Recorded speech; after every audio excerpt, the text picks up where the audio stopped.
পাকিস্তানের লাহোরে শাহদারা বাগে আজও দাঁড়িয়ে আছে মুঘল সাম্রাজ্যের অন্যতম প্রভাবশালী ব্যক্তি আসিফ খানের সমাধি।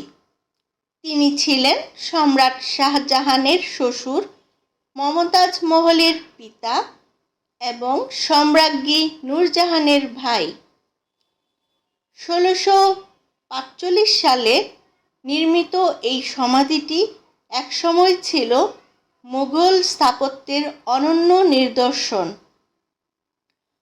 লাল বেলে পাথর, সাদা মার্বেল এবং মূল্যবান পাথরের কারুকার্যে সজ্জিত ছিল পুরো স্থাপনাটি।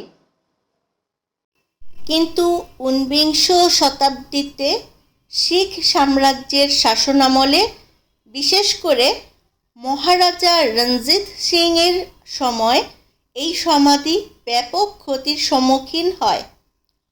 ঐতিহাসিক সূত্রে উল্লেখ আছে যে সমাধির অনেক মার্বেল ও অলঙ্কারমূলক উপাদান খুলে নেওয়া হয়েছিল।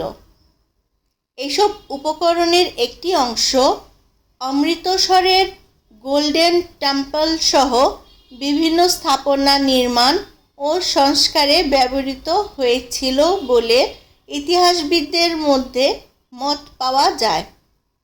ফলে একসময়ের জাঁকজমকপূর্ণ এই সমাধি ধীরে ধীরে তার অনেক সৌন্দর্য হারায়।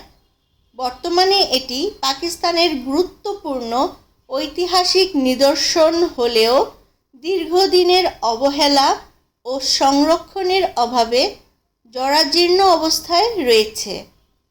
মোগল ইতিহাসের এই নীরব সাক্ষী আজও যেন অতীতের গৌরব আর পতনের গল্প শুনিয়ে যায়।